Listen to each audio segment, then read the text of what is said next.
Lesson 5, the matrix structure.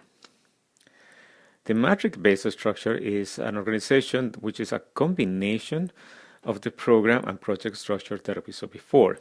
It brings some of those advantages, but it also has some specific disadvantages.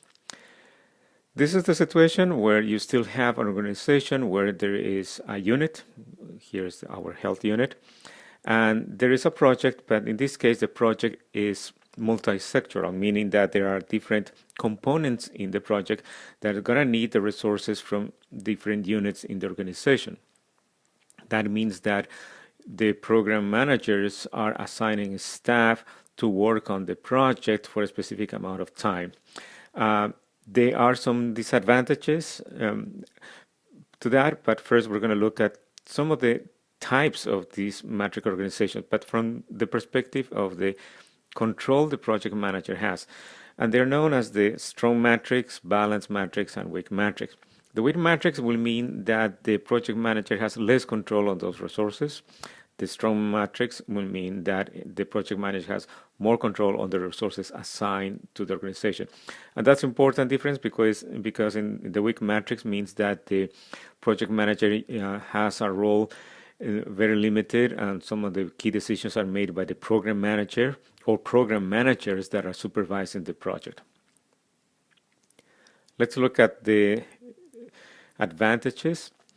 For one, from the perspective of the organization, there is an efficient allocation of all the resources that are working in the organization. So you have all the staff assigned to different units, and then they are allocated to work for a specific amount of time to one or different projects, and each project will have a project manager.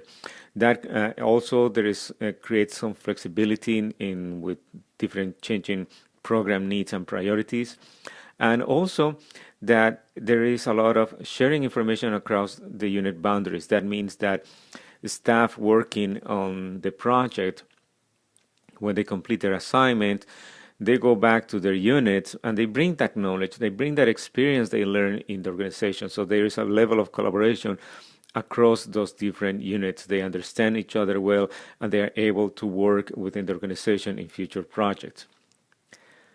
Among the key disadvantages is that there might be different goals and objectives and priorities among the different program managers in terms of the allocation of those resources.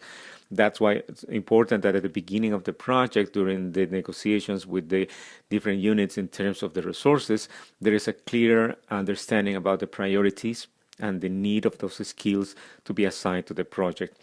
Another disadvantage is the reporting relationships. From the perspective of staff, is practically going to have two supervisors. Sometimes it's going to be reporting to the program manager, but also reporting to the project manager. Again, that will depend on what type of matrix, if it's weak or strong matrix. But from the perspective of staff, it could be a little bit confusing in terms of how they are assigned responsibilities and work on the project and in the unit. That means that that type of structure also requires good communication and cooperation. So the project manager making sure that everybody in the organization understands their roles, understands their assignments, and is trying always to communicate and coordinate all that work so that all those resources continue with the project when they are needed, so they can deliver the type of work they've been assigned to.